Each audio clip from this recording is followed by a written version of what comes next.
Hello friends, आज हम discuss करेंगे एडजॉइंट और इन्वर्स। ठीक है। अगर हमें एडजॉइंट आता है तो इन्वर्स में सिर्फ एक स्टेप ही हमें आगे करना है, तो वो हमारे पास इन्वर्स हो जाता है। ठीक है। तो जैसे कोई भी मैट्रिक्स हमने ली, ठीक है, कोई भी मैट्रिक्स हमने ले ली, उसके बाद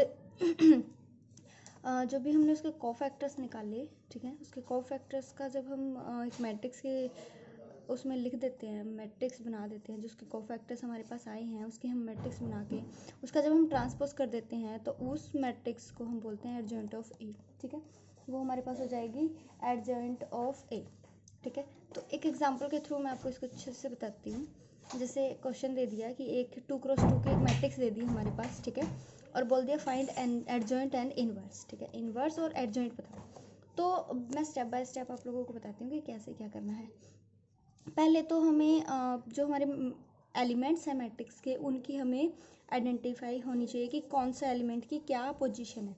जैसे फर्स्ट एलिमेंट है तो A11, ठीक है, सेकंड है तो A12, अगर ये वाला एलिमेंट है तो A21, ये वाला एलिमेंट है तो A22। ठीक है, पहले हम एलिमेंट्स लिख लेंगे, जो भी हमारे एलिमेंट्स की पोजीशन होगी, ताकि हमें आगे प्रॉब्लम ना हो। फिर हम निकालते हैं माइनर्स। ठीक है, फिर हम निकालते हैं माइनर्स। नेक्स्ट स्टेप होगा हमारा माइनर्स निकालना। तो माइनर्स कैसे होंगे? जैसे माइनर्स हमारे जितने एलिमेंट होंगे उतने ही हमारे माइनर्स निकलेंगे।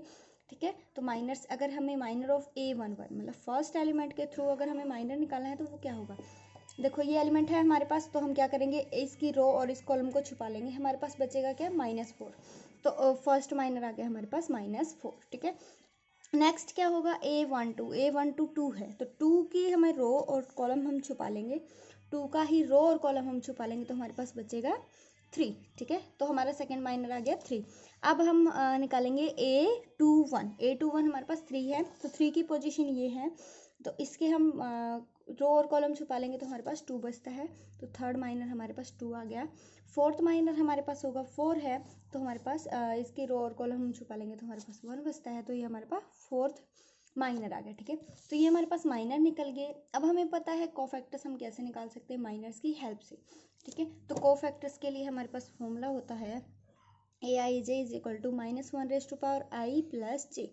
ठीक है, MIJ, ये हमारे माइनर्स होते हैं और ये हमारे पास फॉर्मूला होता है कोफैक्टर्स निकालने का। ठीक है, तो मैंने पूरा प्रॉपर लिख दिया। अब एक बात ये है, जितने हमारे पास एलिमेंट थे उतने माइनर निकलेंगे, जितने माइनर थे उतने ही कोफैक्टर्स निकलेंगे। ठीक है, तो जैसे फर्स्ट कोफैक्टर क्या होगा, इस एलिमेंट के थ्रू होगा, तो वो उसको नाम दे देंगे कैपिटल A11। ठीक है, एलिमेंट को नाम देंगे स्मॉल A11, और हमारा जो कोफैक्टर होगा उस एलिमेंट के थ्रू उसको नाम देंगे A11 कैपिटल में, और माइनर क्या होगा, कैपिटल M11। ठीक है, तो ये हमारी नोटेशंस थी, एलिमेंट की नोटेशन स्मॉल a, माइनर की नोटेशन कैपिटल M, और जो एडजॉइंट है उसकी नोटेशन A जो कि कैपिटल में होगा। ठीक है, तो देखो जो भी हमारे पास I और J क्या होंगे, जैसे A11, तो यहाँ पे I की वैल्यू 1 है और J की वैल्यू भी 1 है। ठीक है, तो ये वैल्यूज हम पुट करते जाएंगे इसके अंदर। तो यहाँ देखो, जब हमने A11 लिया तो कोफैक्टर क्या होगा इसका, A11। ठीक है, तो जो पावर थी उसमें क्या चला जाएगा, I भी 1 है, J भी 1 है, तो वहाँ पे 1 और 1 चला गया और M11 आ गया।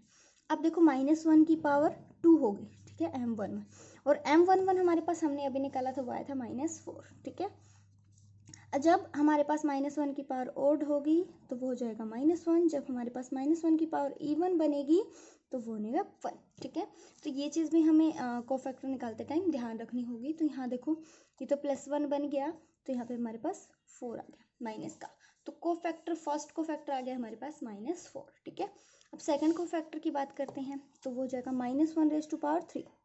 देखो यहाँ पे ऑड है पावर, और M12 हमारे पास कितना है, 3। ठीक है, तो -1 ये आ गया और इंटू में 3, तो ये आ गया हमारे पास -3। ठीक है, नेक्स्ट को फैक्टर हमारे पास कितना आ गया, -3। ठीक है, अब नेक्स्ट हम बात करते हैं, नेक्स्ट देखो, नेक्स्ट को फैक्टर है हमारे पास A21 कैसे निकलेगा, 2 1 है तो पावर 2 + 1 हो जाएगी, तो -1 की पावर 3 हो जाएगी। M21 कौन है, 2। ठीक है, वहाँ पे रख देंगे हम वैल्यू, तो ये हो जाएगा, देखो पावर माइनस की है, सॉरी ओड है, तो ये माइनस हो जाएगा, तो -2 यहाँ पे आ जाएगा हमारे पास। ठीक है, अब है -1⁻4 और 2 हमारे पास क्या था 1, तो ये हो जाएगा 1, ठीक है। तो ये निकल गए हमारे सारे कोफैक्टर्स। अब कोफैक्टर्स निकलने के बाद एडजॉइंट निकालने के लिए हमें क्या करना पड़ेगा, जो भी हमारे कोफैक्टर्स है उसकी हमें एक मैट्रिक्स बनानी पड़ेगी, ठीक है। उसकी हमें क्या बनानी पड़ेगी, एक मैट्रिक्स बनानी पड़ेगी। देखो ये मैंने मैट्रिक्स बनाई है, सारे जो कोफैक्टर्स है उसकी मैट्रिक्स बना लेंगे। जो भी वैल्यूज़ हमारे पास आई है निकल के हम उसमें पुट कर देंगे पहले तो, ठीक है। तो हमारे पास जो जो वैल्यूज़ आई हैं हम उसमें वो सारी वैल्यूज़ यहाँ पे पुट कर देंगे, ठीक है। तो हमारे पास जो वैल्यू आई थी, जो हमारी फर्स्ट वैल्यू आई थी वो क्या थी, -4, -3, 2 और 1, ठीक है। -4, -3, 2 और 1, A11 A12 A सीक्वेंस में हम लिखेंगे। तो हमारे पास ये जो वैल्यू आई थी हमारी, ये वैल्यू आई थी -4, ठीक है। A12 की जो वैल्यू आएगी वो आएगी हमारे पास -3 -2, ये हमारे पास वैल्यू आ गई -3 -2 एंड 1, ठीक है। अब देखो ये तो आ गया, ठीक है। अब इसकी मैट्रिक्स तो बन गई। अब हमें एडजॉइंट कैसे पता चलेगा कि इसका एडजॉइंट क्या होगा। क्या करेंगे, जो हमारे पास मैट्रिक्स है, ठीक है, जो भी हमारे पास मैट्रिक्स होगी उसका हम ट्रांसपोज कर देंगे। ट्रांसपोज मीन्स देखो अगर मैं इसको यहाँ पे लिखूँ तो ट्रांसपोज का सिंपल मीनिंग क्या होगा, जो भी हमारे पास रो है उसको हम कॉलम में कन्वर्ट कर देंगे, जो कॉलम है उसको हम रो में कन्वर्ट कर देंगे। तो पहली जो रो है उसको हम कॉलम में कन्वर्ट कर देते हैं, ठीक है, और जो सेकंड रो है उसको हम कॉलम में कन्वर्ट कर देते हैं। तो ये था हमारे पास ट्रांसपोज का काम, ठीक है। ये हमारा जो साइन था ये ट्रांसपोज का था। कोई भी मैट्रिक्स अगर उसके ऊपर ऐसा कुछ साइन है या उसके ऊपर टी लिखा हुआ है दैट मीन्स वो ट्रांसपोज का डिनोट कर रहा है, ठीक है। तो इसका ये हमारे पास एडजॉइंट आ गया। तो देखो सिंपल था हमारे पास, पहले जो भी मैट्रिक्स थी हमारे पास मैंने उसको एलिमेंट्स को लिख लिया, फिर उसके मैंने माइनर्स निकाल दिए, फिर मैंने उसके कोफैक्टर्स यहाँ पे निकाल दिए। कोफैक्टर निकालने के बाद उस जो भी हमारे पास कोफैक्टर्स थे मैंने उसको सिंपल लिख लिया एक मैट्रिक्स की फॉर्म में, फिर उसका ट्रांसपोज कर दिया। ट्रांसपोज करने के बाद जो मैट्रिक्स आएगी वो एडजॉइंट कहलाएगा, ठीक है। एडजॉइंट आने के बाद अब हम क्या करेंगे, देखो एक चीज़ मैं आप लोगों को बता देती हूँ, अगर 2x2 की मैट्रिक्स है, ठीक है, अगर हमारे पास 2x2 की एक मैट्रिक्स है और उसका अगर हमें एडजॉइंट निकालने को बोल दिया जाए तो एक सिंपल ट्रिक भी है यहाँ पे हमारा आंसर चेक करने के लिए। जस्ट 2 सेकेंड्स में वो आंसर हमारा चेक हो जाएगा। तो वो कैसे होगा, जैसे अगर हमारे पास एक मैट्रिक्स है ए, ठीक है, यही मैट्रिक्स मैं लेके चलती हूँ और ये सिर्फ 2x2 में ही हमारे पास एप्लीकेबल होगा, बाकी नहीं। देखो हमारे पास ये एक मैट्रिक्स आ गई, ठीक है। अब अगर इसका हमें एडजॉइंट निकालना है तो एडजॉइंट कैसे निकाल सकते हैं हम, सिंपल हम क्या करेंगे, जो हमारा फर्स्ट और फोर्थ है एलिमेंट उनको हम रिप्लेस कर देंगे। जो हमारा फर्स्ट और फोर्थ एलिमेंट है उसको हम रिप्लेस कर देंगे, जो हमारा सेकंड और थर्ड एलिमेंट है उनका हम साइन चेंज कर देंगे। तो ये हमारे पास एडजॉइंट निकालने का बिल्कुल सिंपल और स्टिक तरीका, सिर्फ 2x2 में ही एप्लीकेबल होगा ये मेनली, ठीक है। तो देखो ये हमारे पास मैट्रिक्स थी और इसका हमारे पास ये ट्रांसपोज आ गया, फर्स्ट और फोर्थ यहाँ पे रिप्लेस हो गए और जो सेकंड और थर्ड थे उनके साइन चेंज हो गए, ठीक है। तो 2x2 में हम ऐसे भी एडजॉइंट का हम देख सकते हैं अपना हमारा सॉल्यूशन ठीक है या नहीं है, ठीक है। ये तो बात थी एडजॉइंट की, यहाँ तक तो हम एडजॉइंट निकाल चुके। अब हम बात करते हैं इनवर्स की, ठीक है। तो इनवर्स के लिए हम फॉर्मूला यूज़ करते हैं A inverse is equal to adjoint of A by determinant of A, ठीक है। तो देखो एक स्टेप जब हमने कोफैक्टर के बाद एक स्टेप किया कि उसकी एक मैट्रिक्स बना दी, उसके बाद उसका ट्रांसपोज कर दिया, तो वो एडजॉइंट बन गया। अब एक स्टेप और अगर हम कर दें, ठीक है, एडजॉइंट के बाद एक स्टेप और कर दें तो हमारे पास इनवर्स बन जाता है, ठीक है। वो स्टेप क्या होगा, जो हमारा आंसर आया है, ठीक है, जो हमारा आंसर है उसके डिवाइड में, एडजॉइंट के डिवाइड में जो हमारी मैट्रिक्स थी उसका हम क्या लिख दें, डिटर्मिनेंट लिख दें। तो अब देखो अगर हमें इन्वर्स निकालना है तो पहले हमें रिक्वायरमेंट किसकी होगी, एडजॉइंट की, जो हम निकाल चुके हैं। अब हम निकालेंगे उसका जो हमारा डिटर्मिनेंट होगा। तो डिटर्मिनेंट देखो हम कैसे निकालते हैं, 2x2 में डिटर्मिनेंट होता है multiply cross multiply with negative sign. तो ये हो जाएगा -4 -6, ठीक है, 2 × 6, तो ये हो गया -10। तो ये आ गया हमारे पास इसका डिटर्मिनेंट। अब ए इनवर्स मैंने अभी बताया था कि वो होगा 1/a, हम इसको अलग अलग से ऐसे भी लिख सकते हैं, ठीक है। हम वैल्यूज पुट करेंगे, 1/a की वैल्यू है 1/-10, ठीक है। और इसकी हमारे पास ये हमारे पास एक मैट्रिक्स है, तो इसको हम एज इट एक मैट्रिक्स की फॉर्म में लिख देंगे। और वो हमारे पास क्या बन के आई थी, -4 -2 -4 -2 -3 एंड 1। ठीक है, तो ये जो आंसर आया ये हमारे पास आ गया इसका इनवर्स। ठीक है, तो बिल्कुल सिंपल तरीका है। First of step by step आप लोग इसको करते जाइए, तो हमारे पास बहुत इजीली हम एक मैट्रिक्स का इन्वर्स और उसका एडजॉइंट निकाल सकते हैं। तो इसकी एक इन्वर्स निकालने के लिए देखो हमने क्या क्या चीज़ें यूज़ कर ली एक ही क्वेश्चन के अंदर। पहले हमने आइडेंटिफाई किए एलिमेंट्स को, फिर हमने माइनर्स निकाल ले, फिर हमने कोफैक्टर्स निकाल ले, फिर हमने उसका ट्रांसपोज करके उसका एडजॉइंट निकाला, उसके बाद हमने सीधा डिटर्मिनेंट से डिवाइड करके उसका इन्वर्स यहाँ पे निकाल दी। ये तो बात थी जब हमारे पास मैट्रिक्स 2x2 में थी। ठीक है, अगर हमारे पास मैट्रिक्स 3x3 में है तो उसके लिए भी बहुत सेम तरीका होगा हमारे पास। हम डिस्कस कर लेते हैं 3x3 के लिए। तो देखो जब हम 3x3 की बात करते हैं तो एग्जांपल लेके चलती हूँ मैं, फाइंड एडजॉइंट एंड इनवर्स। ठीक है, इफ़ अगर हमारे पास एक मैट्रिक्स है 3x3 की, ठीक है, तो पहले वही हम एलिमेंट्स को आइडेंटिफाई करके लिख लेंगे, A11 A21 A31 जो भी हमारे पास ये हमारे पास फर्स्ट रो है, ये तो मैंने फर्स्ट रो के एलिमेंट रख लिए। सेकेंड रो है, सेकेंड रो के हमने एलिमेंट लिख लिए। थर्ड रो है, थर्ड रो के हमने एलिमेंट्स यहाँ पे लिख लिए। ठीक है, अब हम क्या करते हैं, मैं यहाँ पे माइनर्स ना निकालते हुए, क्योंकि हमें पता है एडजॉइंट में माइनर्स यूज़ होते हैं, तो माइनर्स का स्टेप मैंने एडजॉइंट के साथ ही यहाँ पे कर दिया है, वो हम कर सकते हैं, कोई प्रॉब्लम नहीं है। तो देखो 3x3 में हमारे कोफैक्टर्स कैसे निकलते हैं, जैसे A11। ठीक है, फर्स्ट जो एलिमेंट है हमारा A11, उसके कॉरस्पॉन्डिंग हमारा A11 कोफैक्टर निकलता है यहाँ पे। तो फॉर्मूला हमें पता था ये है, तो हम क्या करते हैं, -1⁻1 + 1 हो जाएगा, क्योंकि यहाँ पे आई और जे दोनों 1 1 है। अब ये कहाँ से आया, ये कहाँ से आया, ये देखो ये हमारे पास ये हमारा एलिमेंट था, तो हम क्या करेंगे, वही जो हमने पिछले में किया था, हम उसकी रो और कॉलम को हम वहाँ पे एलिमिनेट कर देंगे। उसके बाद जो हमारे पास एलिमेंट्स बचेंगे उसको हम एक डिटर्मिनेंट की फॉर्म में यहाँ लिख देंगे। ठीक है, हमने जो डिटर्मिनेंट की फॉर्म में यहाँ पे लिख दिया, उसके बाद -1 की पावर यहाँ पे होगी 2। ठीक है, वही प्रोसेस, ऑड है तो -1 आ जाएगा, इवन है तो +1 आ जाएगा। अब यहाँ पे ये हो जाएगा, यहाँ पे 2x2 का डिटर्मिनेंट यहाँ पे हम अप्लाई कर देंगे, क्योंकि ये एक 2x2 का ही डिटर्मिनेंट यहाँ पे बन गया है।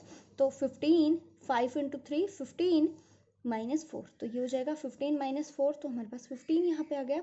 -1 की पावर अगर 2 है तो वो प्लस का 15 हो जाएगा। ठीक है, नेक्स्ट जैसे सेम यहाँ पे होगा A12 के लिए -1⁻1 + 2। अब देखो A12 की पोजीशन किसकी थी हमारे पास, इस 2 की। ठीक है, तो इस 2 के लिए हम क्या करेंगे, इसकी कॉलम और इसका रो हम यहाँ पे छुपा लेंगे, तो हमारे पास जो एलिमेंट बचेंगे वो 0 0 2 3 ही बचेंगे। ठीक है, 0 0 2 3 0 0 2 3 यहाँ पे बचे। अब देखो -1 की पावर 3 तो यहाँ पे आ गया। ठीक है, जब इसकी मल्टीप्लाई से करेंगे वो भी 0, इसकी मल्टीप्लाई से करेंगे वो भी 0, तो ऑल ओवर जो इसका डिटर्मिनेंट आएगा वो 0 आएगा। तो 0 की अगर प्लस के साथ मल्टीप्लाई करो माइनस के साथ, वो 0 ही बनेगा। ठीक है, तो ऐसे ही A13 हम यहाँ पे निकालेंगे, A21 यहाँ पे निकालेंगे। देखो 9 एलिमेंट थे, तो 9 ही हमारे पास कोफैक्टर्स यहाँ पे निकलेंगे। ठीक है, 9 एलिमेंट विद 9 कोफैक्टर, A21 यहाँ पे आ गया, A22 यहाँ पे आ गया, A23 हमारा यहाँ पे आ गया, A21 की वैल्यू 6 आई, A22 की वैल्यू -3 आई, A23 की वैल्यू 0 आई है। ठीक है, नेक्स्ट A13 की वैल्यू हमारे पास आई है -15। ठीक है, A32 की वैल्यू आई है 0, A33 की वैल्यू आई है 5। ठीक है, तो ऐसे ही हम क्या करेंगे, सारे एलिमेंट्स को यहाँ पे रख लेंगे। जो जिस एलिमेंट का हमें माइनर निकालना है उस एलिमेंट की रो और कॉलम को हम छुपा लेंगे, तो वो उसका माइनर हो जाएगा। और माइनर निकलने के बाद उसका जब हम क्या कर देंगे, डिटर्मिनेंट निकाल देंगे, 2x2 में कन्वर्ट हो जाएगा। ठीक है, फिर कोफैक्टर्स निकलने के बाद हमारा स्टेप होता है, जो हमारे कोफैक्टर्स आए हैं उसका हम क्या बना दें, एक मैट्रिक्स बना दें। राइट, तो मैंने क्या किया, एक मैट्रिक्स की फॉर्म यहाँ पे लिख दी, और एडजॉइंट क्या होता है, जो भी मैट्रिक्स बनी है उसका ट्रांसपोज हम कर देते हैं। ठीक है, उसका हम ट्रांसपोज कर देते हैं। तो नेक्स्ट स्टेप हमारा वही होगा, हम इसका ट्रांसपोज कर देंगे। तो देखो मैंने सारे एलिमेंट्स लिख दिए और उसका हमें ट्रांसपोज करना है। तो transpose you know very well, जो रो है वो कॉलम में और कॉलम है जो रो में कन्वर्ट हो जाएंगे। तो 15 0 -10 6 -3 0 -15 0 एंड 5, तो ये इसका यहाँ पे ट्रांसपोज आ गया। ठीक है, तो ये हमारे पास क्या आ गया, एडजॉइंट। ये हमारे पास एडजॉइंट यहाँ पे निकल के आ गया है। अब हमें लास्ट स्टेप में क्या करना है, एक स्टेप और हमें करना पड़ेगा। अगर हमें इन्वर्स निकालना है तो इन्वर्स में हमें पहले फॉर्मूला, ऑब्वियसली हमें अगर कोई स्टेप निकालना है तो उसके लिए हमें पता होना चाहिए कि क्या क्या रिक्वायरमेंट्स हैं। अगर हमें इन्वर्स निकालना है तो एडजॉइंट और डिटर्मिनेंट हमें चाहिए। तो डिटर्मिनेंट मैंने जो हमारी मैट्रिक्स गिवन थी उसका मैंने डिटर्मिनेंट यहाँ पे निकाल दिया फर्स्ट रो के थ्रू, ठीक है, 1। उसके बाद डिटर्मिनेंट आप लोगों को निकालना आता होगा, 2 माइनस का जाएगा, उसके बाद ये 0 हो जाएगा, उसके बाद 3 के बाद ये आ जाएगा, तो ये आ गया -15, ठीक है। जब हमने इसका डिटर्मिनेंट निकाला है तो वो हमारे पास -15 यहाँ पे आ गया है। अब हमें क्या करना है, जस्ट वैल्यूज़ यहाँ पे पुट करनी है, ठीक है। तो ये हो जाएगा 1 by determinant of A and adjoint of A. तो 1 बाय में 1 बाय -15, और जो हमारी डिटर्मिनेंट सॉरी एडजॉइंट है वो हम एज इट इज लिख देंगे 15, 6 -15, 0 -3, 0 -10, 0 5, ठीक है। तो ये हमारे पास क्या आ गया, इनवर्स ऑफ दैट मैट्रिक्स, ठीक है। तो देखो 3x3 में भी सिंपल हमें वही स्टेप्स फॉलो करनी है। जो मैट्रिक्स है उसके पहले एलिमेंट्स की आइडेंटिफाई करनी है, कौन सा एलिमेंट किस पोजीशन पे है। उसके बाद उसी पोजीशन के अकॉर्डिंग हमें उसके जो हमारे एडजॉइंट्स है वो हम निकाल लेंगे। एडजॉइंट्स निकालने के बाद उसकी मैट्रिक्स बनाएंगे। मैट्रिक्स के बाद उसका हम ट्रांसपोज कर देंगे, ठीक है। मैट्रिक्स बनाएंगे, मैट्रिक्स के बाद उसका ट्रांसपोज कर देंगे, तो वो हमारे पास एडजॉइंट आ जाएगा, ठीक है। अब इन्वर्स निकालने के लिए हम चाहिए डिटर्मिनेंट, ठीक है। डिटर्मिनेंट हम यहाँ पे निकाल देंगे। अब ये आ गया है हमारे पास इन्वर्स। अब एक बात और है छोटी सी, अगर हमारे पास सिंगुलर मैट्रिक्स है, ठीक है, सिंगुलर मैट्रिक्स क्या होती है, स्क्वायर मैट्रिक्स जिसका हमें डिटर्मिनेंट 0 होता है, नॉन सिंगुलर जिसका हमारे पास डिटर्मिनेंट नॉन 0 होता है। अगर हमारे पास सिंगुलर मैट्रिक्स है तो उसका हम एडजॉइंट तो निकाल सकते हैं बट इन्वर्स नहीं निकाल सकते, इन्वर्स वहाँ पे एग्जिस्ट नहीं करता। बट यहाँ पे अगर नॉन सिंगुलर मैट्रिक्स है तो उसका हम एडजॉइंट भी निकाल सकते हैं और इन्वर्स भी वहाँ पे एग्जिस्ट करता है, ठीक है। Thank you so much.